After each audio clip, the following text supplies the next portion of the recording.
The broadcast is now starting. All attendees are in listen-only mode. Welcome to this webinar on modernising our governance. Thank you for finding the time to join us for it. I'm Jonathan Seville. I'm the immediate past president of IChemE. I'm joined by Ken Rivers, who will become president of IChemE at the AGM a little bit later this year. So our objective is to help you understand the programme of work that we are undertaking on modernising IChemE's governance, and of course to get your reactions and questions. As you'll know, the main governance changes will be voted on by members at the AGM on the 21st of May. So what we're proposing to do is that Ken and I will go through some slides. You should see the first slide here entitled Modernising Our Governance. We'll go through a set of slides in the first 20 minutes or so and leave, I hope, plenty of time for questions from yourselves. So we have with us, in addition to Ken, John Pritchard, the Chief Executive of IChemE, who will be able to answer the more technical questions in relation to the statutes and governance and legal responsibilities. This is the first of 3 seminars, webinars. There are others on the 20th and 22nd, and we'll be making recordings, at least one recording, which will be available for people to hear afterwards. I should also draw your attention, if you don't know about it already, to the new interface, as we've called it, on which I hope all of you are registered, an important forum for information and discussion, including the governance reforms that we're going to talk about. And the recording that I mentioned of these sessions will be accessible through interface. So if we can go to the next slide, there are 4 parts to what we're going to talk about. First, we're going to talk a bit about the work that is currently going on. There is a lot of it at IChemE, including some of the strategic objectives that we're seeking to achieve by the changes. Secondly, we'll go into more detail on the proposed changes to the Royal Charter and Bylaws, the development of the new suite of regulations and other operational changes. Thirdly, we'll say something about the voting process through which the eligible members will be able to express their views on the changes to the Charter and Bylaws. And fourthly, we'll discuss the way ahead in the event that you, the members, vote in favour of the proposed changes. And we can talk a little bit about how we make the transition from where we are now to the new mode that we are going to propose that we go to. And finally, as I've said, we'll hand over to you and your questions. So over to Ken for the next slide. Okay, thanks. This is and will continue to be a busy and important year, I think, in the evolution of our institution. You, our members, have already made a major contribution to this. You've made your views clear on a range of topics. As I said at the EGM, we have heard you and we're responding, and we expect to be held to account for our actions as we follow up on this, but please give us a bit of time as we try to put all this in place. We want this to go further. Many initiatives are underway and being planned to strengthen engagement among members right across our community. Both John McGar, President, and myself as next President are determined to ensure that this becomes the new norm, that engagement and input of members are critical to reaching our goal, and that's an alive and inclusive dialogue. Our collective ambition is set out in Strategy 2022, which was approved in 2016 and guides our activities. We express this through our vision of IChemE as an institution led by members, supporting members and serving society, and about a more modern, inclusive and participative governance model is needed to enable all this to happen and to keep us true to our aspirations. So the question is, what does this mean in practice?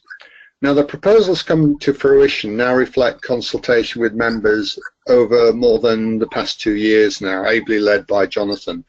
And subject to members' support at the annual general meeting in May, there'll be an important set of changes to the institution's Royal Charter and bylaws.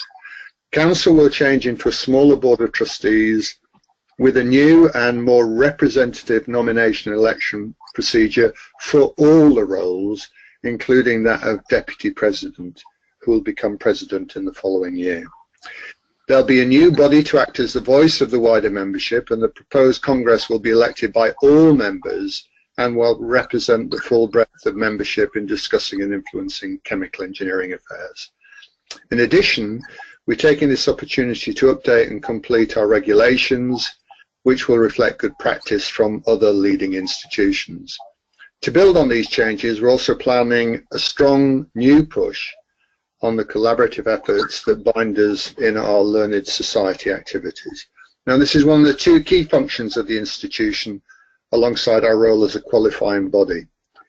Now, if governance is the how of the institution, how we make these things happen, these two core functions are the what about the institution. This is about what we do and what we're here to deliver.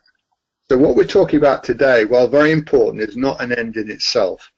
Our modernised governance needs to be an enabler and more engaged, outward-looking, partnership-based work to ensure that chemical engineering makes the best possible contribution to society. So together with the further execution of our strategy 2022, this ambitious programme will lead us to our goal of being the institution of choice for chemical engineers. And as I said, this mantra, this really, really important focus on led by members, supporting members, and serving society. Over to you, Jonathan. So, as you know, IChemE is an independent charity committed to advancing chemical engineering for the benefit of society. And what we do is we fulfill that mission by being the organisation of choice for chemical, biochemical and process engineers.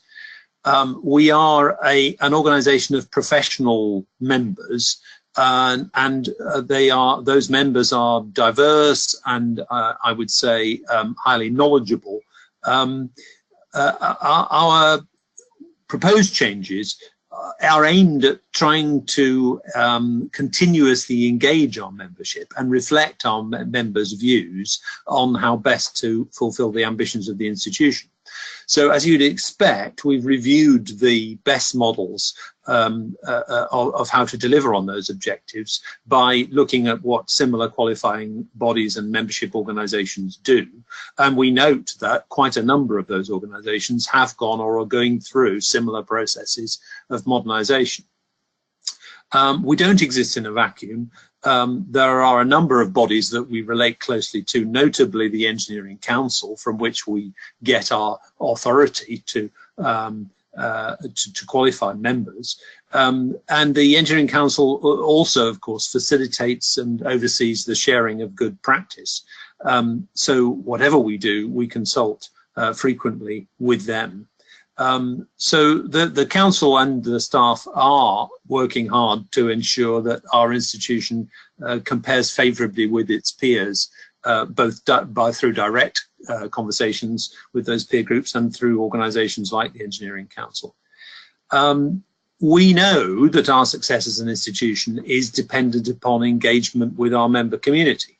And we have, of course, heard some clear concerns from some that our existing governance model does not do enough to enable the wide representation of members in the leadership and the structures of our institution. I think to a degree, those are views that are widely held, even amongst the, or perhaps one might say, especially amongst the current members of council, which is reflected in the changes that have already been made. Of course, we have a continuing duty as trustees to ensure that any changes that we propose will strengthen IChemE's ability to operate efficiently in line with its objects and legal obligations. And I'm thinking here of its obligations as a charity as much as anything else. The end results, as well as strengthening our contribution to society, of course, need to improve the experience of our members, and hence the emphasis that we place on the qualifications and on the learned society part of what we do. As engineering practitioners ourselves, we know that it's through the richness of what you might call the talent pipeline in our discipline, the professional development part of what we do, and the sharing of knowledge that we will achieve better and more satisfying results for the membership as a whole. So key steps. Well, we have a Royal Charter, and at the top of the hierarchy of our governance is the Royal Charter, which dates back to 1957, has been amended on 5 occasions, i.e. not many. We want to move away from the idea that all of these things are frozen, and as will be said later on, people shouldn't get the idea that this is one big change which will be it forever. The other institutions change more frequently their governance than perhaps we have done in the past. Reflecting the views that we've had during the consultation process, we've developed a number of specific proposed changes to the Charter and Bylaws, which we'll discuss in more detail in a minute. We've also consulted informally with the Engineering Council and through them the Privy Council on these proposals. The point about that being that the Privy Council will always seek advice from the Engineering Council, and unless what we're doing has the approval of the Engineering Council, we're unlikely to get it through. All of the changes we can assure you that are being proposed are in line with the expectations of governance of a modern professional membership body. So the next stage for us is to put our proposals to members at the AGM, and the details of the changes will be included in the AGM pack, which will come out in a month's time on the 16th of April to all voting members. Before that, we're going to post the materials on Interface, which will set out the proposed changes and give members a detailed basis on which to make comments. As I've said, we're also going to hold another 2 webinars like the one today, so that we can talk to as many members as we can about the changes. If the proposed changes are accepted by the membership, as I hope they will be, then the next stage is to go back and make a formal submission to the Engineering Council and the Privy Council in order for the provisions to be incorporated in our statutes. The Royal Charter and Bylaws are the core of our purpose and mission, as you might say. But we are also developing regulations to provide more detail on the operational aspects. And the regulations do not need formal approval by the Engineering Council or Privy Council. And I think we would envisage that in future, the regulations might be changed rather more frequently than perhaps one might change the Royal Charter or the Bylaws. And there's clearly skill involved in putting less into the Charter and Bylaws so as to allow for more specification in the regulations. Once these draft regulations are ready, they'll be posted on the interface for members' information and comments. So the regulations will explain I think as Ken has said earlier on, that if the Charter and Bylaws are the what, then the regulations are the how, which will ensure delivery of the new arrangements and our core activities. The process for changing regulations, as I've said, is more straightforward than is needed for the Charter and Bylaws.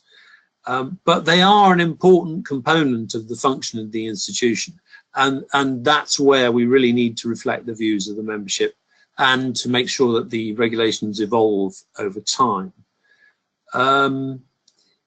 In particular, we are very keen to get member input on the regulations related to Congress, because obviously Congress is something new and will in future, in our new model, have a very important role to play in changes to our governance. So back to Ken. Hey. I think we've recovered now how the changes were developed and how they'll be put to members. So let's just talk now in a bit more detail about the specific changes.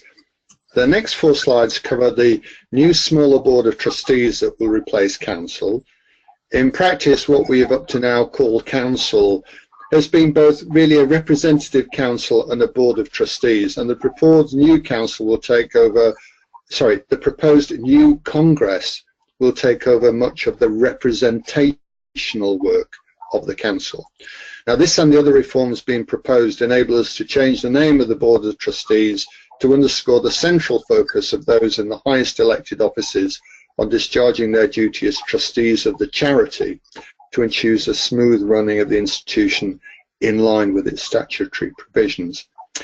Therefore, the new board of trustees will be smaller and more focused. So it's going to be a body of 12 members rather than 18 currently, and it's proposed that over the next 2 years, council will complete that transition. Again, reflecting members' views, all the posts on the board of trustees, including president, are open to nomination from the entire qualified membership. Now, as you know, and may have read in the President's letter and various emails from us, there are 6 trustee roles to fill in 2018. The 6 roles are the Deputy President, who will take over as President at the 2019 AGM, the Honorary Treasurer, the Vice President International, and 3 ordinary members of Council. Now, all positions are open for nomination from the qualified membership. The nominations closed on the 9th of March.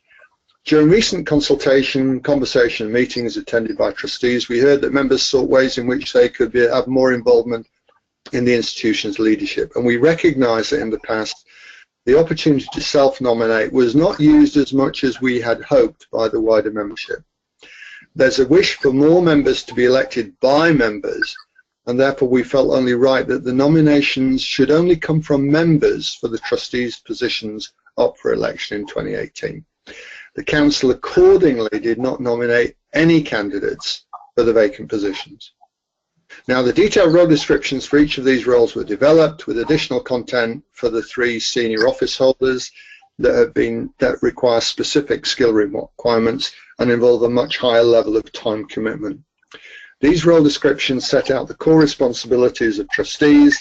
In brief, they are determining the purpose, aims and strategy of the institution, ensuring an effective governance structure is in place, that's the process, the systems and capability, holding management to account, ensuring effective compliance and risk management, and representing the institution. Now, following the process set out later in this webinar, the new members will be announced at the 21st of May 2018 AGM following an election process. Jonathan, over to you. So to facilitate the process, and of course, if the governance changes are adopted, what we would propose to do is to form a new nominations committee, which has the role of assessing the eligibility of the nominated members to stand for position on the board. And the idea is that this committee would have 6 members, 3 nominated by the Board of Trustees and 3 nominated by the Congress. Of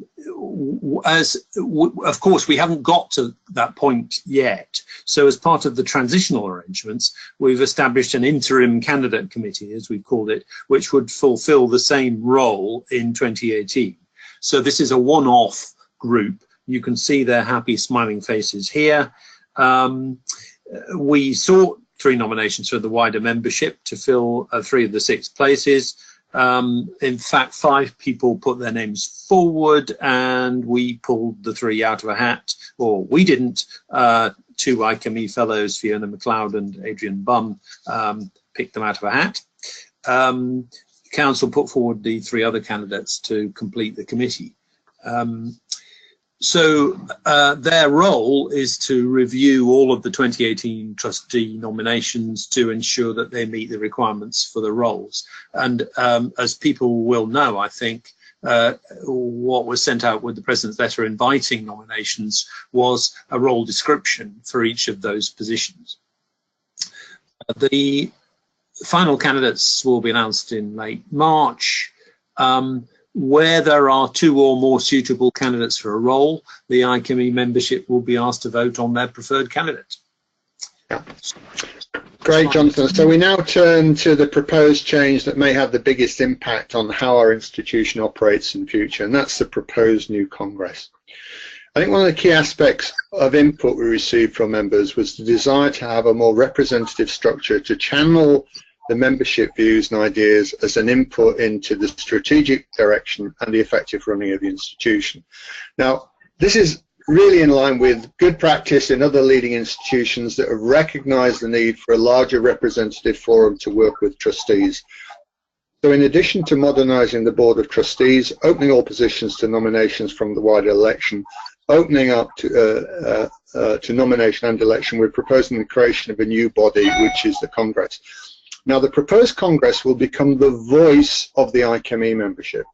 It will act as a channel for ideas, advice from the membership on key matters that affect society, chemical engineering, and the IChemE community. It will fulfill a scrutiny role, providing members' views to the Board of Trustees and offering comments on budget, strategy, and planning. And with up to 40 members, Congress will be representative of the qualified membership at all grades other than students, and it will be a member nominated and member elected. It's proposed that the Congress will have two colleges, one based on geography and one based on membership grade. And the proposal is this is broken down into as follows.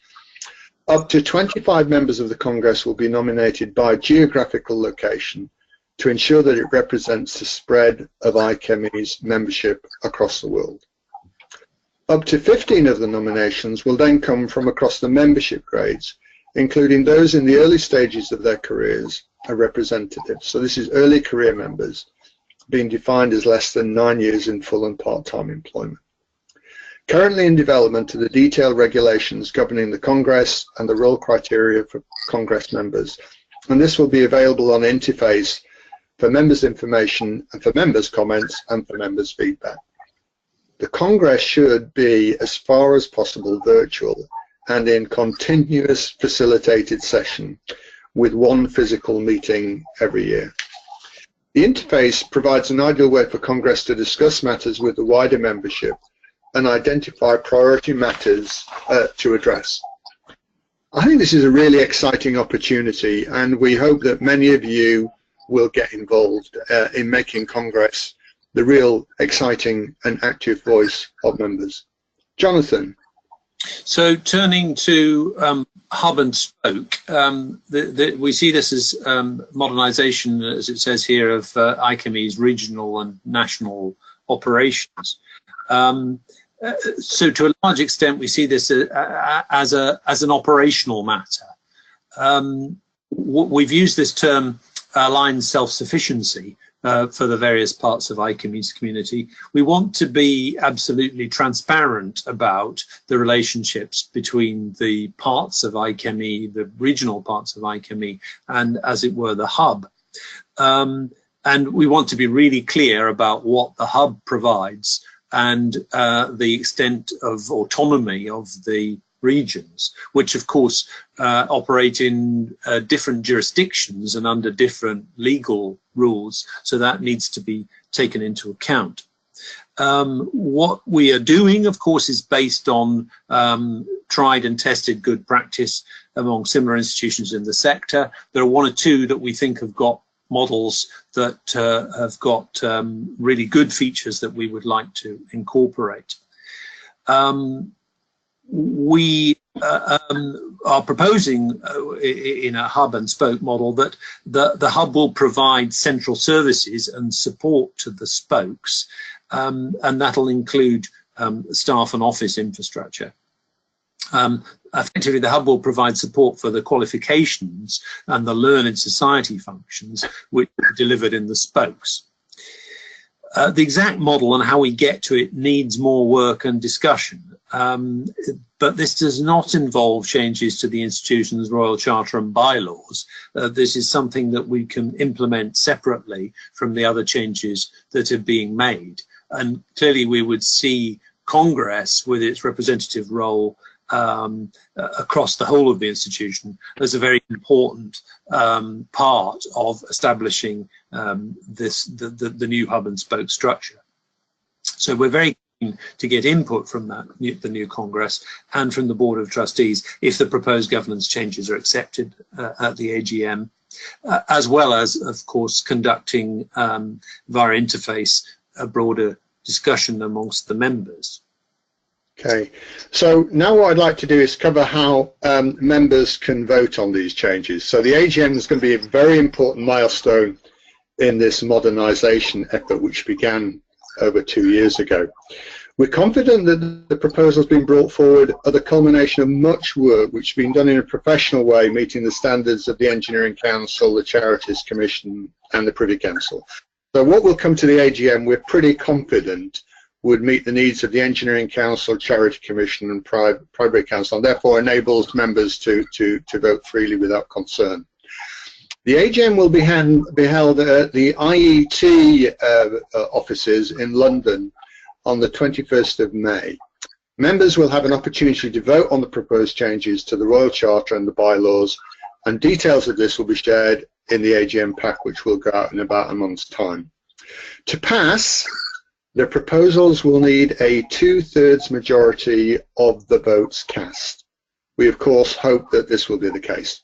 If the proposed changes are rejected by members, the current governance structure will remain in place and the status quo remains. The results of the separate council elections will also be announced at the AGM. Now, as members will decide on the changes to the Royal Charter and bylaws, the vote is required by our bylaws, bylaw 48 to be specific. And unfortunately, this is rather clunky, a bit like the EGM, and I've got to apologise for that, because our current bylaws say that the vote has to be carried out either in person or by proxy in advance of the meeting. So those that wish to support the proposal will be offered a quick vote option, allocates their votes to the President, and the procedure is summarised here. All the details and relevant forms will be included in your AGM notification pack. Jonathan. So it will be apparent from what we said that this is a major process of change, and it's been an eye-opener for me personally, and I expect Ken too, as we've gone through this, how much is involved in the changes that we're proposing to make. We have given much thought to the transition from where we are now to where we would like to be, and this slide summarises that.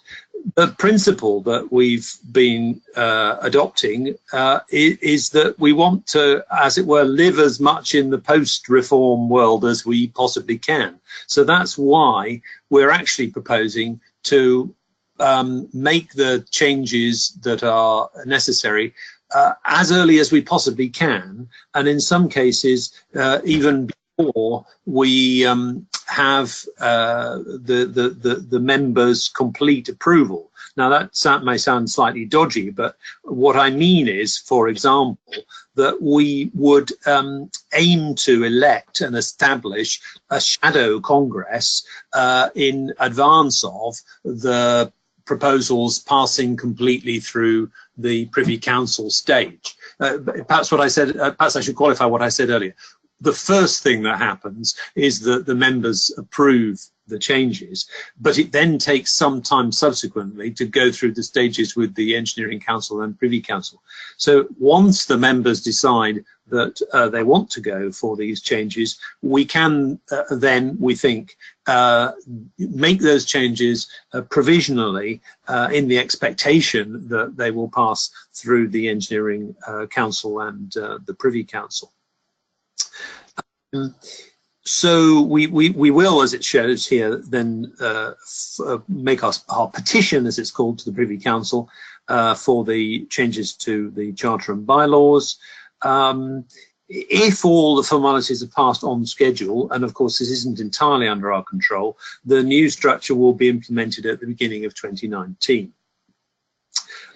In parallel, because governance isn't everything, we will, of course, be continuing to improve the operations of the institution to reflect the views of the members. And there will be a number of other changes, as it were, below the kind of level that we're talking about here. For example, this will certainly include enhancing our learned society role, developing our suite of regulations, and implementing the most appropriate hub and spoke model. Ken. Right. So in 2018, we'll have 3 new ordinary trustees and 4 new trustee office holders. So that's the new deputy president for 2019, a new honorary treasurer, a new VP international, and I will have the honour of taking over from John McGar as president. Now, the new team will play a key role in driving the institution forward, including the transition to our new governance model if the proposed changes are adopted. Thank you, Jonathan. Yeah. Yes. As we've already mentioned, in order for the Congress to be formally integrated into the institution's governance, the changes to the Royal Charter and bylaws need to be accepted by the Privy Council. This slide shows the steps we plan to take if the proposals are supported whilst the formalities are being completed. We would hope that the Shadow Congress can get up and running swiftly on the basis of its provisional powers. As the transition is completed, the Congress will have significant powers over the regulations relating to its own scope and ways of working. But that's important. We will be proposing the constitution of the Congress, the ways that Congress is composed, but that it will be under Congress's control subsequently to influence the way that Congress develops. And we will task the Congress to develop the job criteria for the Congress member. So we're all quite excited about the impact that the new Congress will have on so many aspects of the future of our institution. Yeah, so what I'd like to say is thank you again for your interest on this important process of change.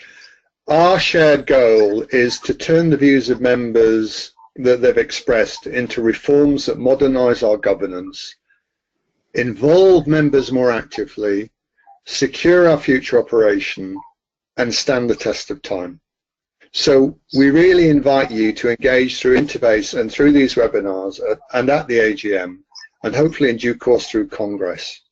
Then let's all get on with working with the new arrangements to deliver the substantive benefits that we all as chemical engineers are really committed to, which is the key roles of qualification and learning society, and actually serving society as chemical engineers can to help solve some of the big problems that the world faces.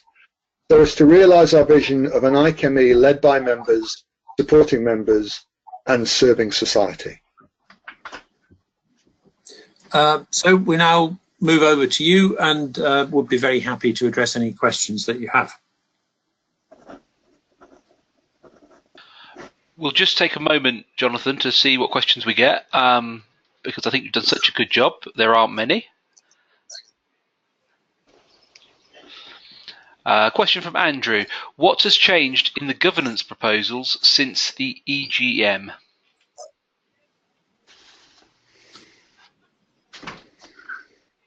I would say, others, Ken will have views on this too, but I would say that the thinking about the Congress and the way that Congress will operate, the way that Congress is constituted, has moved on quite a long way since the EGM. As far as the trustee board is concerned, we had already concluded that the best model would be a smaller one and a more function-related one, which each member of the trustee board had a defined role. I also think that our thinking about hub and spoke has moved on quite a lot since the EGM, and all of these things are, of course, influenced by the conversations that we have all had individually with members, but also the more structured conversations that we've had through webinars. Ken? Yeah, I think one thing I would say is whilst the EGM created a whole range of uncertainties and challenges, I think what it did do was create a level of engagement and a level of membership interaction that we have never seen before in our institution. And on reflection with other professional bodies, nowhere else has seen this level of engagement and institutions. So the 31% that voted as part of the EGM process was unprecedented across professional institutions in the UK. So what that helped us to understand was that a level of engagement with members beyond what was considered the structural norm was possible. And I think what that did was give us greater confidence that member-led and member engagement at that level can enable us to transform the institution. And I think it encouraged us to move probably a bit more quicker and a bit more radically with regard to Congress, because we felt there was the support there for a more radical movement than perhaps we would otherwise have thought. I think the second piece was it also helped us to understand, you know, that the world is changing quite quickly, and that the opportunity to engage and interface with members through technology and other things exists now, and creating a space where we can have an open dialogue on these things. So, you know, rather sending something out and then it comes back and then we digest it and then we send it out again, we can actually have a live dialogue if we could create a platform where members could discuss these things in a safe, secure and respectful and considerate environment. So I think what we now see is that interface is going to be a really, really powerful tool for us to engage with members, and we can expect to get a much broader level of membership engagement in that space, hopefully. But I think secondly, to understand that interface will be a really, really powerful tool in combination with Congress to get a dialogue not just within Congress about issues that are shaping it, but the interface would enable that dialogue to be shared and to involve members in a much bigger and more inclusive way. So I think one of the things that you probably heard in the presentation, I think Jonathan said it, was we are excited about Congress. And I think we're excited about Congress, and in my mind, I'm almost even more excited about how Congress and interface could really, really lead to changing the paradigm and to be a real game changer for the institution going forward. I think the other point was recognizing that things are going to change and be different, and therefore that if we could shift stuff from the Royal Charter and the bylaws, which require all sorts of other folk to bless them, into regulations, which we can change ourselves to fit our requirements from our members and their views in real time, then that would be a good thing to do as well. Okay, thank you, Ken. Our next question is from Paul. He asks, we have a UK board that we elected members into several years ago, which has had little to no visibility to the members. How will we ensure that the Congress will engage more effectively?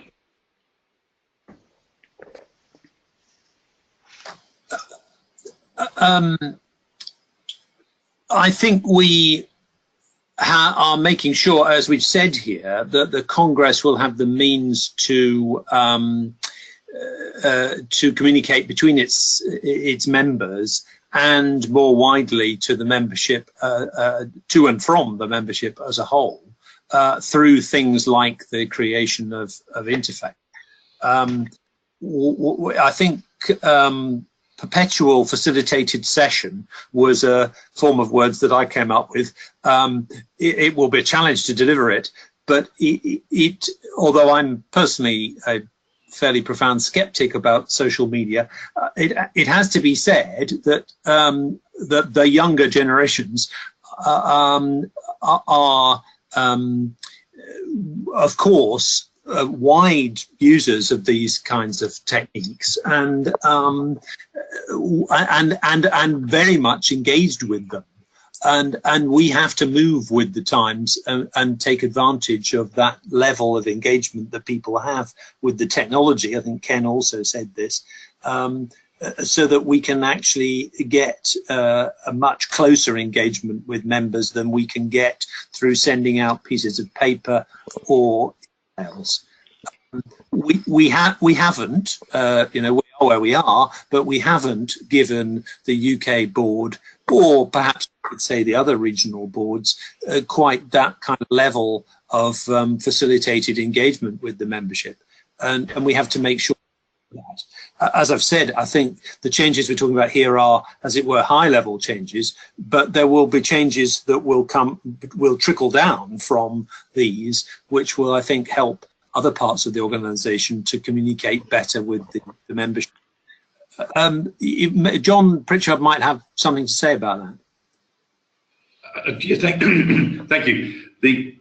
I think the key thing for me is that the UK board, as it stands, like the other boards around the world, doesn't have a scrutiny role with respect to the activity of the current council. Under the new model, the Board of Trustees will have a responsibility to put the key matters to the Congress for consultation, and once decisions are taken, Congress will be able to look at the decisions and scrutinise them, much in the same way that a select committee would in the House of Commons. And so I think the fact that the current board, in answering Paul's particular question, the current board does not have a scrutineering role.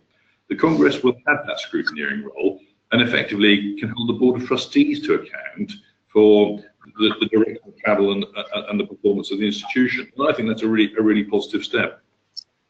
Yeah, if I could sort of build on that a little bit too, is I think we have struggled a little bit with in the current model that we've had between what do the trustees of the Institution of Chemical Engineer do, and what do the local boards in countries do. And I think as we've gone through this governance review under Jonathan's able leadership, we've got much greater clarity on who does what, because we've done the thinking to make that happen. And I think my view is, in addition to the points that Jonathan and John have made, I think the new hub and spoke system will generate a lot more push and engagement around local boards.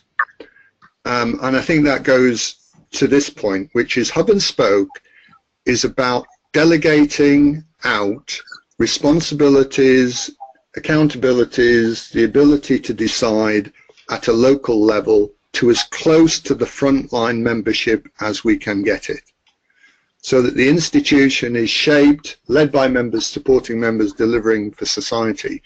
But hub and spoke is about ensuring that power flows, authority flows, decision-making flows, adaptability, local plans flow into the remit of the local branches, constituent assemblies, etc., whatever, so that they have a much bigger and clearly upfront role in serving their members at a local level.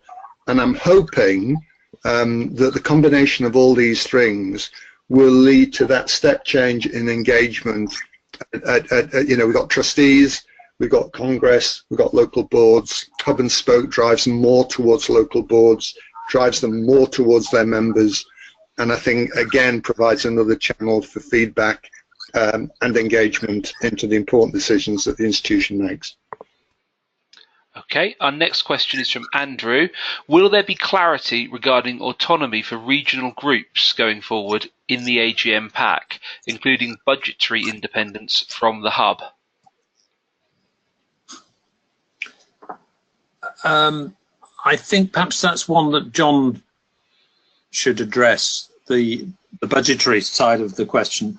I think there's a constraint on the resource available, and we can't create a mechanism that